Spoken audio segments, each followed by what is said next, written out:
right. Hi, everyone. My name is Jessica Mendez, but I go by the name of Jessie Rogers. So today I'm going to explain pornography and share my story with you guys. I'm currently 20 years old, and I retired from the adult industry in 2012, just a few months after I had turned 19. Just to give you guys a little background about me, I was born in Brazil, but I grew up in San Francisco. My parents got divorced when I was 10, and my dad moved back to Brazil at the time. I didn't actually start having sex until I was 16, and at that time I was only having sex with my ex-boyfriend whom I had been with for almost a year. I wasn't promiscuous or anything like that, but I did go through a lot of damage as a teenager. The pastor from my church molested me when I was 12, and I got raped by an older man when I was 15. I actually haven't told people these things publicly because they're so personal, and I never thought it was really necessary until now. Also, from getting to know so many different porn stars, their childhood stories are fairly similar. Now, how I got into the porn industry is actually a funny story because I didn't intend to become a porn star, but I do think that on a subconscious level I attracted that negativity into my life. So I was searching for jobs on Craigslist, and on one of the ads it said make $20,000 to $30,000 a month modeling. I had a lot of modeling experience, which I had made money off of, but never that much. So it looked appealing to me, to say the least. Long story short, I met up with an agent when I was actually 17, and they explained to me that it's not regular modeling, it's porn. And they booked me solid from the day after my 18th birthday until just a few months after that. I wasn't really thinking about what I was getting myself into. I just wanted the money and the validation that people in porn gave me. Since I did live in LA after getting into the industry, I hung out with a lot of people in the adult industry. And their stories were always the same and negative. None of them liked doing what they were doing. They were just doing it for the money, and they dreamed of getting out, doing something else, and having a normal life, like being married with kids. And this wasn't just female performers, the male performers and the directors as well. And almost all, if not all, the girls go to their shoots high on something, whether it's painkillers, weed, ecstasy, or cocaine. So that's why when people watch it, it looks like the performers are having a blast, but in reality, they're just disassociated and don't even want to be there. This drug thing was actually pretty foreign to me because I had never done drugs before getting in the adult industry. And even though people in the adult industry offered me drugs several times, I kept saying no with the exception of smoking and alcohol. I did, however, start turning to alcohol, and after being in the industry for a few months, I did develop an alcohol problem. But after I quit porn, I also quit drinking, and I've been completely sober for 1 year and 4 months.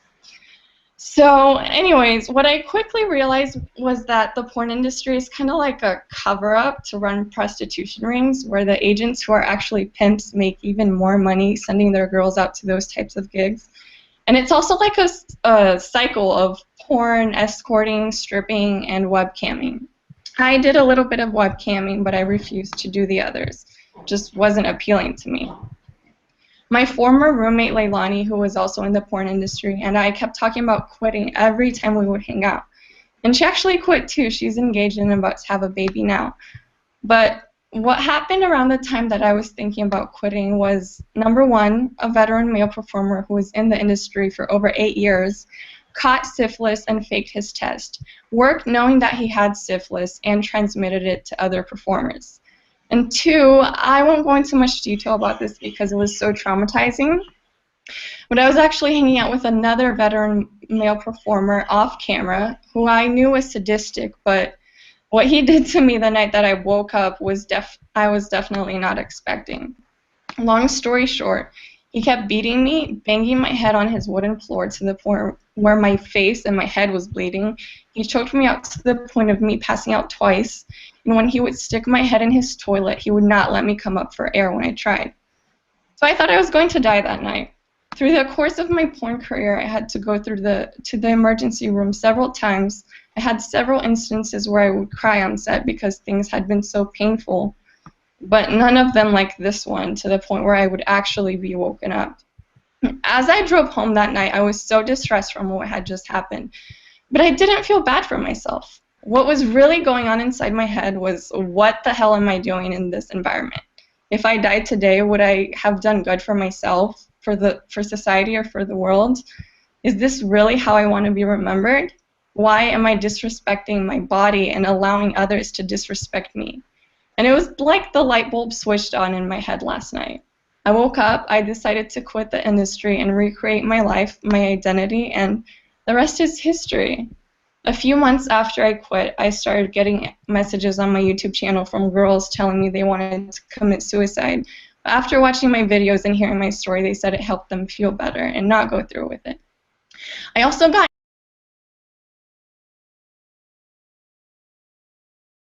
inspired them to let go of that negativity in their lives as well.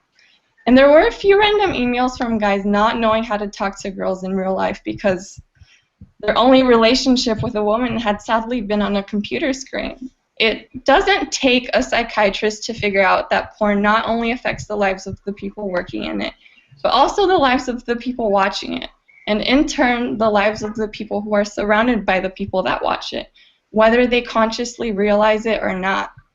There have been several rape reports of men admitting they watched porn or were porn addicts. So I tell my story not for people to feel bad for me. Trust me, I don't want your pity. I just want you to understand that nothing positive comes out of that industry on either side of the screen. Some people think that they are doing nothing wrong by watching porn, but in reality, they are supporting film prostitution that influences individuals to degrade, beat, rape, and sometimes even kill other individuals.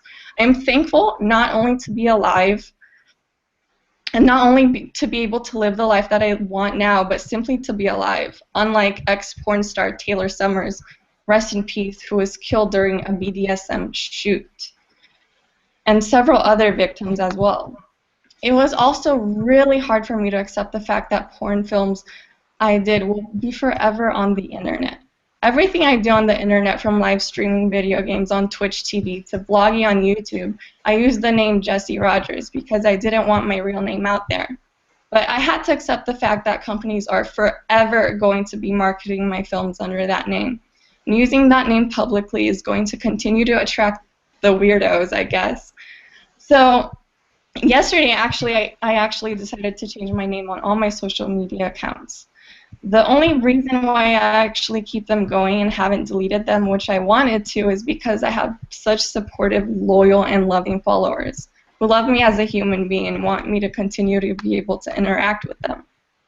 So it's not easy. It's been a year and a half that I got out of the industry, and I was still waking up to companies tagging me in pictures saying things like Jessie Rogers with a big black cock, excuse my language, or angry masturbators, which I call them, who'd watch one of my scenes on a porn site, then think it's okay to call me names on my accounts, ignorantly unaware that I retired in 2012.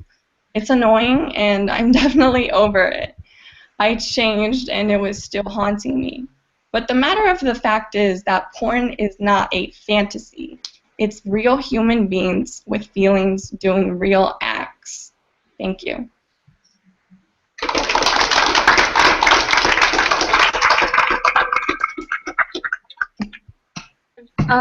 Thank you so much for speaking to our class. We really appreciate it. Yeah, thank you. Thank you. Thank you. Bye.